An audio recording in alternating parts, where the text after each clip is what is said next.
Madam President, dear Roberta, Mr. President, dear Charles, honourable members, much of the attention around the Special European Council has indeed focused on our €50 billion Ukraine facility, and rightly so. We are providing Ukraine not only with the funding to keep the economy running, but also with a strong predictability for the next 4 years. This Parliament has backed our proposal from the very beginning, and today I would like to thank you for your unwavering support. This is what it means to stand with Ukraine for as long as it takes. And with your approval, we will be able to make important payments to Ukraine as early as March. As we will discuss Ukraine in the next debate, allow me to focus on other topics of the Special European Council. The Special European Council also agreed on the first ever, and I emphasize first ever, revision of our multi-annual budget. It confirmed the priorities that the Commission presented back in June, and I'm very satisfied that we got 80% of the funding we had asked for. We had certainly some difficult choices to make, but we have a very good result now. We will now be able to step up our fight against irregular migration and better protect our external borders. We now have the means to engage even more with the countries of the southern neighbourhood, and I'm very glad that the growth plan for the Western Balkans is now on a solid financing foot. We will also be able to improve our response to natural disasters in member states and to humanitarian crises such as Gaza. And with STEP, we will support critical technologies that are made in Europe. With this agreement, Europe has the financial resources to tackle some of the main challenges of this decade, and I would like to thank the European Parliament for your support so far, and of course, I count on your agreement. Honourable members, while the European Council was in session, farmers from across Europe were taking to the streets. Many of them feel pushed into a corner. Farmers are the first in line feeling the effects of climate change. Droughts and floods have destroyed their harvest and threatened their livestock. Farmers are feeling the impact of the Russian war, inflation, the rising costs of energy, the rising costs of fertilizers. Nevertheless, they work hard every day to produce the quality food we eat. And for this, I think we owe them appreciation and thanks and respect.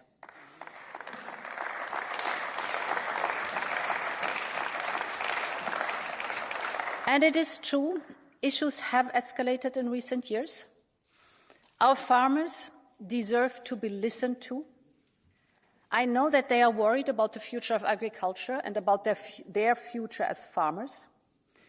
But they also know that agriculture needs to move to a more sustainable model of production so that their farms remain profitable in the years to come. And we want to make sure that in this process, the farmers remain in the driving seat. And this is why we launched the strategic dialogue on the future of agriculture in the European Union. We have invited a broad scope of representatives of the farming sectors, the young farmers, the rural communities, the seed and fertilizer industry, the food sector, the processing sector, but also the financial sector, the cooperative banking sector, the consumers and environmental groups, and of course, science. We need to analyse the situation together, to share ideas, and most importantly, to develop scenarios for the future. We need to move beyond a polarised debate and to create trust. Trust is the crucial basis for viable solutions. And there is a lot at stake for all of us. Our European food production system is unique. The products in our supermarkets reflect the variety of our cultures and traditions. Europe has the healthiest and the highest quality food in the world. thanks to our farmers.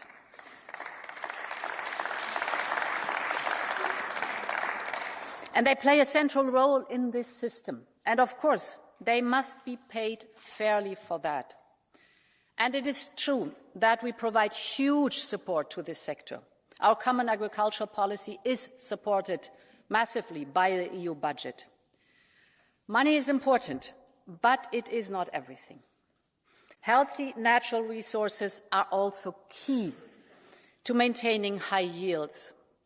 And in particular, fertile soils has always been the backbone of our farmers' livelihood. And we know that 60 to 70% of soils in Europe are now in poor condition. We can reverse these trends, and many farmers are precisely doing that, but we need to do more. Now, effective nature protection must offer generous incentives for intervening. Farmers need a worthwhile business case for nature-enhancing measures. Perhaps we have not made that case convincingly. A real incentive that goes beyond mere loss of yields is required. Public subsidies can provide those incentives and, for example, premium labelling in cooperation with retailers and processors. In other words, nature conservation can only be successful through a bottom-up and incentive-based approach. Because only if our farmers can live off their land will they invest in the future, and only if we achieve our climate and environmental goals together will farmers be able to continue to make a living. Our farmers are well aware of this, and we should place more trust in them. And let me give you one example. The Commission proposed SURE, which is the worthy aim to reduce the risks of chemical plant protection products. But the SURE proposal has become a symbol of polarization. It has been rejected by the European Parliament. There is no progress anymore in the Council either. So we have to do something. And that is why I will propose to the College to withdraw this proposal. But of course the topic stays. And to move forward, more dialogue and a different approach is needed. And on this basis, the Commission could make a new proposal with much more matured content and with the stakeholders together. Honourable members, the months ahead will not be easy. But I think we have an important opportunity now. It is clear to everyone in this House that our agri-food sectors, beginning with the farms, needs a long-term prospect and a willingness to listen to each other and to look for common solutions. We need to avoid the blame game and to find solutions for problems together. The report from the strategic dialogue of the future of agriculture in the European Union is to be tabled by late summer, and it will be enormously important. The results and the recommendations from this dialogue will be discussed in Parliament and with the Member States, and they will form the foundation of our future agricultural policy. Thank you for your attention. Thank you. I give the floor now, on behalf of the EPP Group, to its chairman, Manfred Weber.